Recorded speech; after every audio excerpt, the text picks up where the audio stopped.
Today, I want to talk about a mountain that almost nobody fears the way they should. Not because it's small, it isn't, but because it doesn't look like a killer. There are no jagged spires, no vertical ice walls, no ropes required to reach the top. It looks, from almost every angle, like something you could simply walk up, the kind of peak you photograph from a train window rather than train 4. And that single fact, that it looks gentle, has quietly ended more lives than its reputation would ever suggest. This is the story of two men who did nothing reckless, broke no rules, followed no shortcuts, and still didn't come home. It was July 2009, deep in Japan's short summer climbing season, a window that only runs a couple of months a year, when the trails are considered officially open and stable enough for the public to attempt. Over 200,000 people take a run at this mountain in a normal season, spread across 4 main routes on 2 sides of the peak: tourists, retirees, office workers using a long weekend.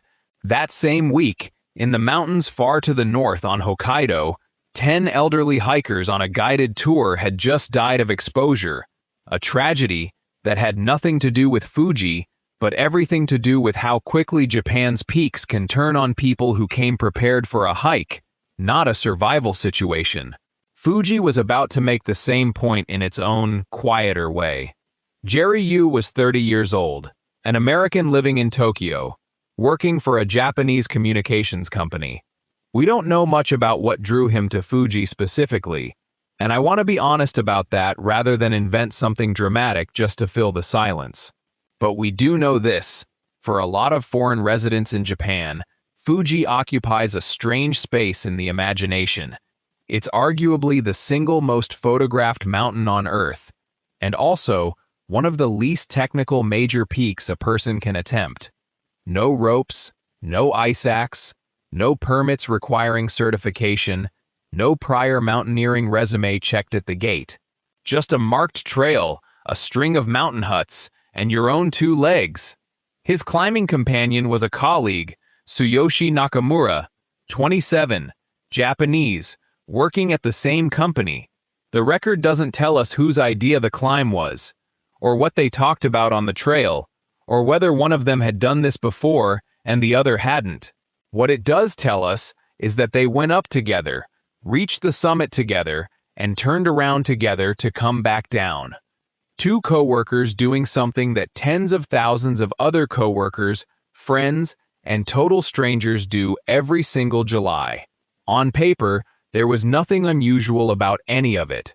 That's exactly what makes it worth examining closely. Here's the part that matters most.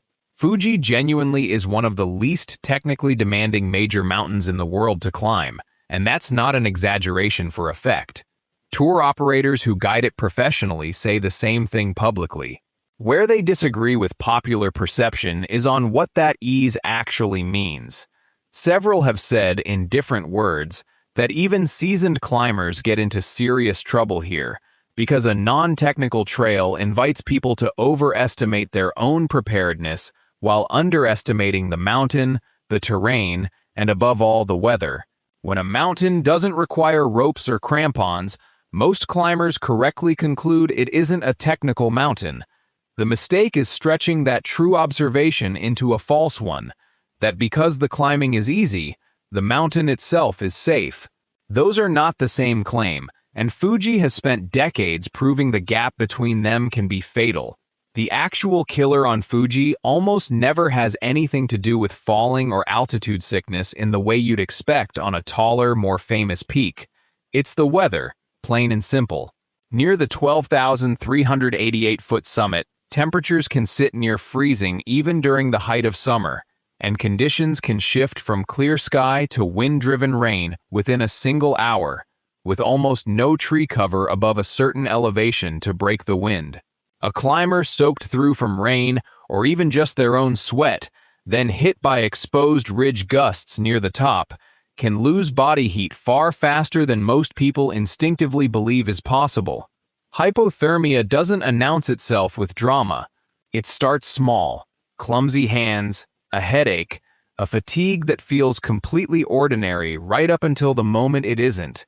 The standard ascent follows one of several marked routes, most commonly the Yoshida Trail on the mountain's Yamanashi side, dotted with mountain huts, where climbers can rest, buy supplies, or wait out weather before pushing on.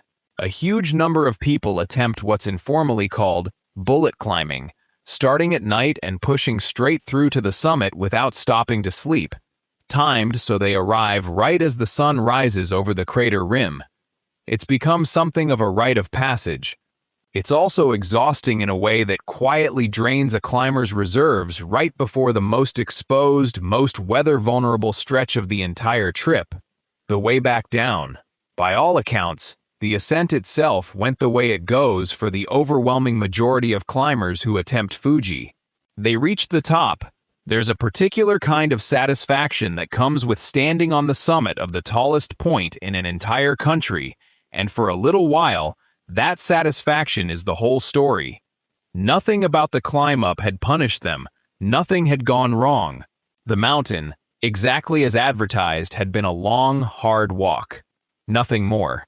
And that is precisely the moment when Fuji's real danger tends to arrive, because it waits patiently until you've already let your guard down.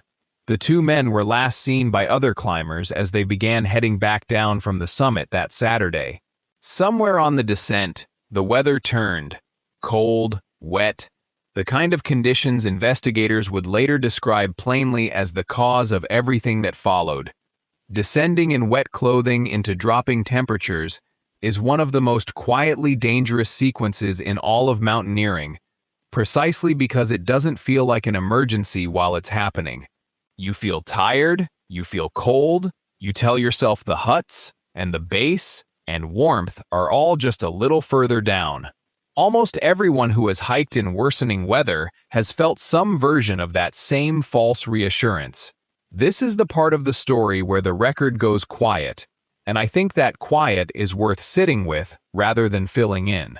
Nobody documented an argument, a moment of denial, a specific decision to push on rather than shelter in place.